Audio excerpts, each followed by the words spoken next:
Pemirsa, tim SAR gabungan terus melakukan pencarian terhadap seorang pendaki Gunung Rinjani asal Jakarta yang hilang saat mendaki. Pencarian diperluas di lokasi yang dicurigai. Ini adalah tempat dari Kaifat Raffi Mubarok yang terpelosok 1 sampai 1,5 atau 1,2 km.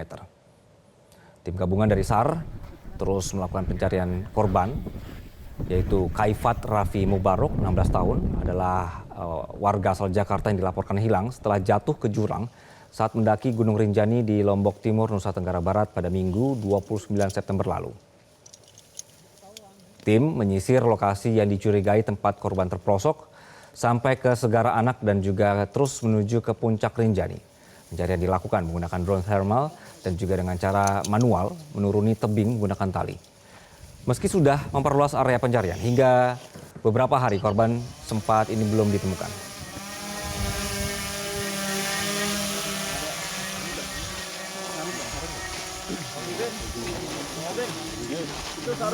Sarung nggak? Sarung.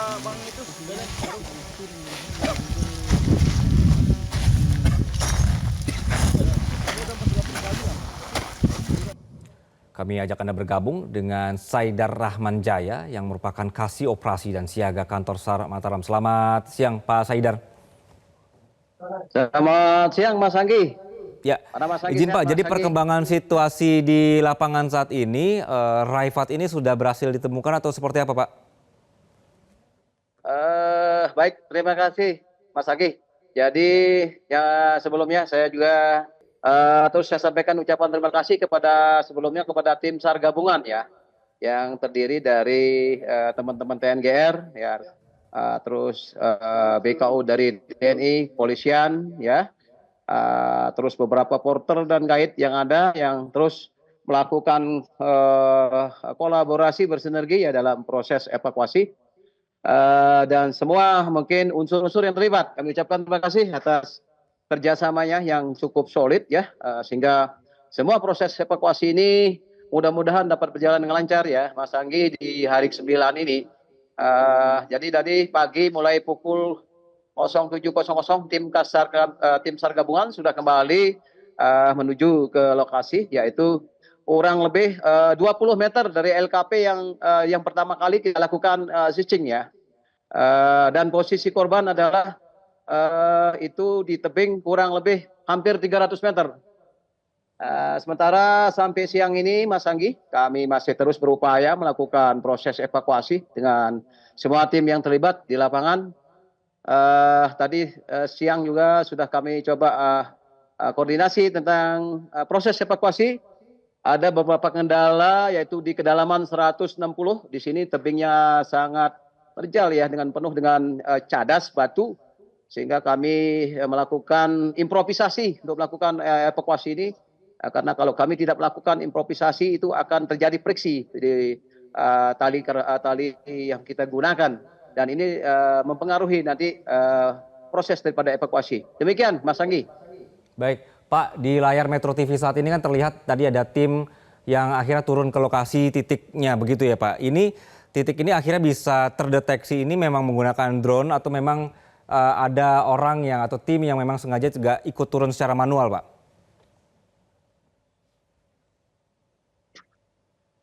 Betul sekali, betul sekali. Jadi begini Mas Anggi. Dalam proses evakuasi ini kita tadi pagi telah menurunkan tim rescue sebanyak 6 orang untuk melakukan packing terhadap korban, karena korban ini kan sudah masuk hari ke-9 ya.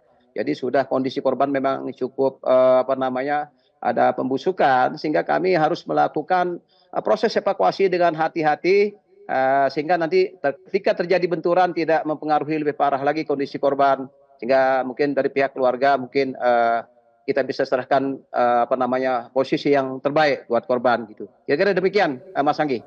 Oke, Pak Saidar, dari hasil asesmen di lapangan, jadi sebenarnya korban ini kenapa bisa jatuh Pak?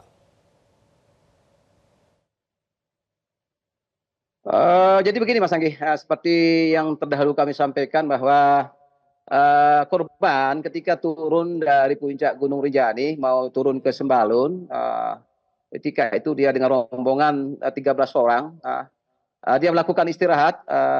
Pada saat sembari melakukan istirahat itu melakukan suatu percakapan ya, namanya dengan teman-teman ya sebayanya. Lalu ada di antara temannya mengatakan silahkan kamu jalan aja duluan nanti gue belakangan kan gitu biasa bahasa teman-teman di sana ya. Lalu korban ini beserta satu orang saksi melakukan perjalanan. Ketika dia melakukan perjalanan, sekilas dia melihat bahwa ada bayangan daripada teman yang katanya tadi dia duluan, lalu dia ikuti dari belakang. Ternyata ya dia langsung mengalami terperosok dan jatuh sehingga dia berusaha untuk menyelamatkan diri berpegang pada batu ya si korban ini, namun naas tidak mampu mempertahankan diri sehingga terjatuh.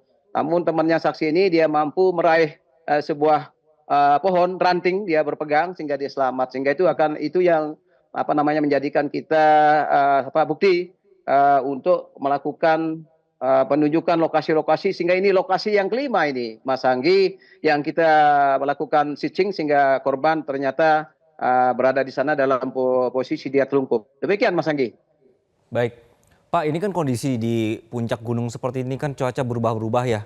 Ini bagaimana proses evakuasinya sampai ke bawah nanti, Pak?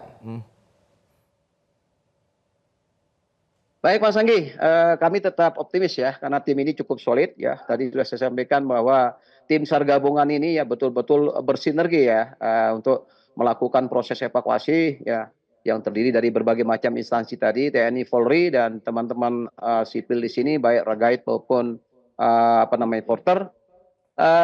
Memang kondisinya kondisi cuaca selalu berubah-ubah dan termasuk mohon izin siang ini juga kami dapat informasi terjadi kebakaran di salah satu lokasi, namun ini tidak akan mengurangi daripada semangat teman-teman yang di lapangan karena kita yakin walaupun proses evakuasi ini hasil daripada evaluasi teman-teman di lapangan adalah kurang lebih 6 jam, namun kami selalu memberikan support, motivasi, semangat sehingga insya Allah mudah-mudahan atas izin Allah SWT kita mampu untuk melakukan evakuasi terhadap korban. Walaupun ini cukup kita mengalami ya cukup risiko dan tantangan di medan yang sedang kita lakukan proses evakuasi pada siang hari ini. Demikian Mas Anggi. Oke, Pak Saidar, jadi mohon klarifikasi, jadi sebenarnya sudah berhasil dievakuasi atau masih dalam upaya saat ini? Mas Anggi, sesuai dengan informasi yang kami dapatkan masih dalam proses. Masih dalam proses tadi setelah kami konfirmasi ke lapangan itu baru mencapai kurang lebih tadi 15 meter ya tadi pagi. Ini untuk kami ke cross check belum kami melakukan cross check lagi, konfirmasi lagi karena kesulitan untuk berkomunikasi sehingga jalan satu-satunya kami difasilitasi oleh teman-teman TNI adalah melalui SSB ya. Dan itu pun kami juga ada waktu-waktu tertentu kami bisa berkomunikasi. Itu kendala kami di lapangan.